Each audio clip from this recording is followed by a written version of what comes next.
This is Amplifyou, the podcast about you discovering your message and broadcasting it to the world.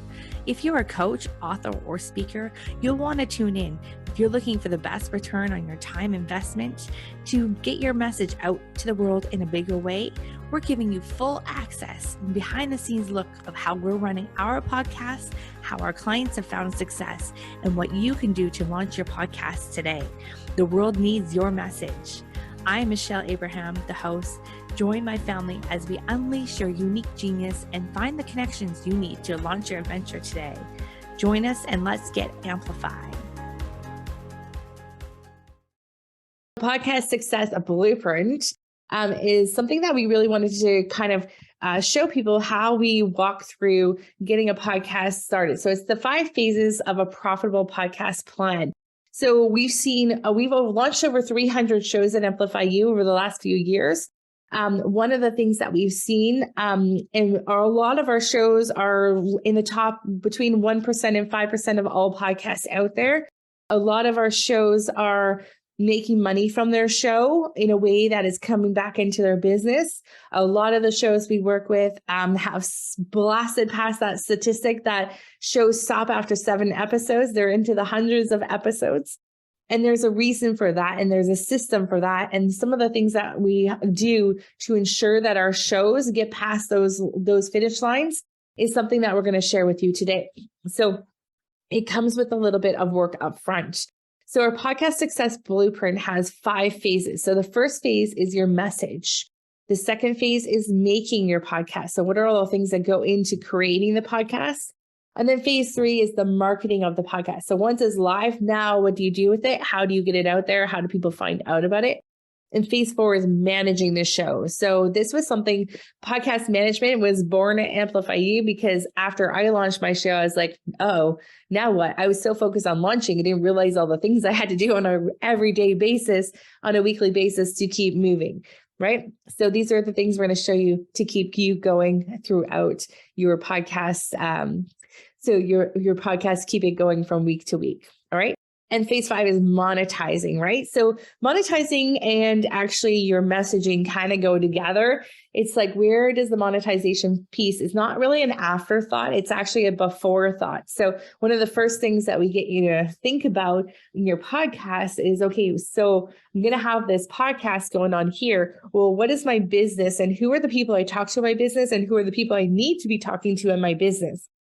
And so when we're launching this podcast, it's a nice to have if it's not connected to your business. It's a necessity if it's connected to your business in the right way, right? So we want to make your podcast a necessity. Let me just tell you one of the most amazing things that has happened to me since having a podcast. There is no coffee dates anymore. There is no random pick my brain sessions anymore. There is no awkward, do you mind if can we have a few minutes of your time to do this? No, there's none of that anymore because now I'm using my podcast to open doors to conversations where I want to talk to the person there. Maybe that I wouldn't have any other reason to talk to them otherwise, but now I'm inviting them onto my podcast. I am inviting them to my platform. And I'm inviting them to have a conversation with me on my podcast. So I'm leading 1 with service first, which I love. So we're leading by giving first. And 2, we're allowing someone a platform and to share their message. And then 3, it's amazing what happens in the before and after the recording of those conversations is where the magic really happens. So give you an example. For example, the Amplifyou podcast is set up in a specific way. We do 2 different types of interviews. One is behind the microphone. This is an opportunity for me to showcase all of our clients that have launched their shows. So we ask all about how was your journey? What was it like launching your show? What are some things that you've learned since launching your show? How does it fit into your business? All those kinds of things, right? Which is great because we're showcasing our clients. And, a side benefit is sometimes they say nice things about us, which is cool. Not the real reason. The real reason is to elevate them. And then secondary, I can invite people who we don't work with currently to come on our show and we can talk all about their experience launching their show and how their show works and what things they love about it, what do they not like about it. And maybe during the interview, I might find out Oh, wait, Lauren hates doing show notes. Well, Lauren, did you know that we can help you with show notes? Maybe that's something you want to talk to us about. So sometimes this leads to new opportunities for us to support a podcaster. And so the other kind of interview we do at Amplifyou, all under the same podcast, is called Ask an Expert. So this gives me an opportunity to bring someone onto the show. For example, my friend Kimberly Crow, who I do Potapalooza with, she speaks to speakers. She helps speakers come up with their messaging. Well, speakers and podcasters are very similar audience. And oftentimes podcasters want to be better speakers. Speakers oftentimes will become podcasters or podcast guests. So we speak to the same audience. If I didn't know Kimberly already, and this is actually one of the ways we met, is someone introduced us for a podcast interview. I've reached out to Kimberly and said, hey, I wanted to get to know her better. So I just said, I'd love to invite you to an interview on my show. And so she came on my show. We started chatting. And that's how Potapalooza, the event that we run 4 times a year, was born, from that specific podcast interview. And another example, I saw someone comment on something in a Facebook group, and I invited this person onto a podcast interview with me. That was my friend Evans Putman. Him and I together created a program that, between that and what Kimberly and I've done, is added over 6 figures to our business in this year. So just want to share with you guys, if you can set up your podcast and think of it in a way that you're going to open doors to conversations that you need to have in order to move the needle in your business. Plus, at the same time as I'm having those 2 conversations, the content that's coming out of those conversations is excellent for our audience. Our audience is authors, coaches, speakers, entrepreneurs, wellness professionals, spiritual people who are thinking about getting their voice out there in a bigger way and getting more visibility, amplifying you. So that's our audience, and our audience benefits from those conversations 100%. The value that's coming from those conversations are great, but it's also doing a second purpose, and that's growing my business at the same time. Does that make sense to you guys? I just want to do a quick check. Is that like a light bulb moment, or is that something that you guys are already like kind of clued into, and that's how you're running your podcast or thinking about running your podcast? Just want to see temperature check on you guys on that. Was that a new idea, or is that an idea you guys have been thinking about? Okay, here we go. Back into the worksheet here. Phase 1 is all about the messaging. So Braden, do you want to share something about the messaging and your perfect listener? This is the sandbox I love to play in. So when you're getting ready for your podcast, there's a couple of different approaches. We want to know what you want to talk about. What is the message that you want to share? What is the change you want to make in the world? So looking at your podcast, we talked about this a little bit earlier. You're training your audience members to become your ideal clients. As Michelle mentioned, your podcast is an extension of your business marketing. There is opportunity here for you to create the know, like, and trust factor and bring people into your world and transition them into clients.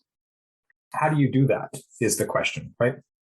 A lot of this is about sharing your own journey and what you've overcome, because this is how you have developed your expertise and how you're going to support people in the work that you provide.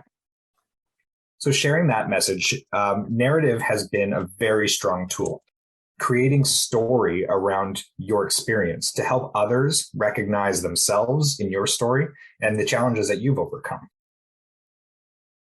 Figuring out who your perfect listener is a great way to determine what is the information you're going to share and how you want to deliver it. Your perfect listener, like I said, might be you 3 to 5 steps ago, right? Somebody who's on a similar journey, who's on a similar path. They're looking at similar challenges that you've overcome. So your ideal listener isn't too different from you and yourself. Once you know who you're speaking to, it's a lot easier to tailor your content to go directly towards their challenges that they're facing. We've said this already, but podcasting is intimate. I don't know anybody who listens to podcasts with other people. It's not usually a group environment. You're usually on your own. You're driving your car. You've got your headphones on. You might be exercising. You might be doing dishes.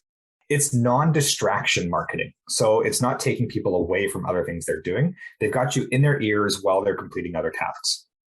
The benefit of the intimacy of that setting is you can speak to your client or your listener as an individual.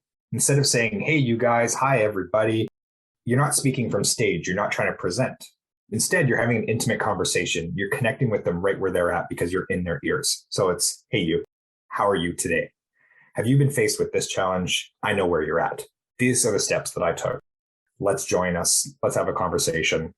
It's about really developing that know, like, and trust factor. The goal of the first few episodes of your podcast, if you've already launched, that's fantastic. If you haven't launched, this is something to consider.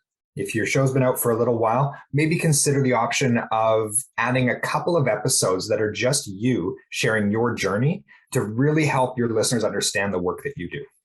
So we do talk about a 4-episode framework in the early stages of your show or in the middle if you're already launched. The idea of these episodes is to show your listeners how to become your ideal client. We like to start with a origin story. Who are you? How did you become an expert in this field? What did you overcome to be this successful person? From there, the next few episodes, you're using stories. Again, narratives are really strong. People get drawn into these stories. So the narratives of challenges you've overcome or clients that you've worked with, case studies that show the success that you've had with individuals, help your listeners see themselves as potential clients. It really helps advocate for the work that you do. And then transitioning that into episodes that help them overcome their false beliefs that they can't work with you, either through they can't afford you, or they don't have the time, or they don't have the personal skills to execute your plans. You can use case studies and stories to show people that they too can overcome these challenges. In the end, we really want to focus on your call to action. What is it that you're inspiring these people to do next? What is the step they take after they listen to your show? Do they go download a free book? Do they go book a session with you? Do they go do some research? What are you leading these people to do next? So considering your audience member's journey, just like you would your client journey through a funnel, really helps you align your show to your business. Michelle, I think I went way off topic with your first question, but I hope that was valuable. No, that was perfect. So going back to our podcast success blueprint, phase 1 is your messaging. And so figuring out what your perfect listeners are, just like Braden was saying, figuring out, taking them on the hero journey. So remembering that you're the guide, they're the hero, and you're taking them along your discovery path too. Now, if this sounds like a lot of work and not what you're thinking for starting a podcast, don't worry. Just getting started is getting going. This is helping you refine it and helping you get one of those podcasts that gets thousands of downloads a month versus a podcast that gets a few hundred. So this is where we're helping you kind of think about these things ahead of time instead of after the fact. And so it doesn't have to be perfect. You don't have to nail this out of the park. And in fact, sometimes when you just get started on your podcast, you might be thinking you're going to be talking about cats and dogs. And at the end of 12 episodes, you're like, yeah, I don't like cats anymore. I'm just going to talk about dogs on episode and on season 2. And that's totally fine. And so one of the reasons that I stopped me from launching a show for so long is because I felt like I had to stay committed to the same topic for ever and ever and ever, and it couldn't change. And so I just want to give you all permission and know that you have permission to do whatever you want in podcasting. It's amazing. It's a wide open for creativity. You can change your mind. You can change your topic. It's always a good time for a new season when you have a refresh, or if you've taken a break and you're coming back, a new season's a great way to segue through that. And so remembering that you're on that journey just where your listeners are just a few steps behind, like Braden was saying, is perfect. And so knowing your why and knowing why you're doing this podcast was also part of phase 1 in your message. So that kind of wraps up phase 1. And phase 1 is a big one because spending a little bit more time here is going to allow you the longevity of your podcast. But knowing that it can also really stop you in your tracks here for a long time, and that procrastination will start creeping in and that need to be perfect. And so there's a fine balance, like we said before, of just pressing record and getting going. Practice. So we always say that, put some thought into it, but, just launch and get going because you're going to get better as you go. It's going to get more clear to you. And sometimes the first season could be a practice season, right? And that's definitely okay too. And just know that nobody loves their first few episodes. Everyone always asks, do you go back and listen to your episodes? I'm like, heck no, I was there. I remember what I said. There's no need for me to go back and listen again. So just record it and move on. Someone else will appreciate it though.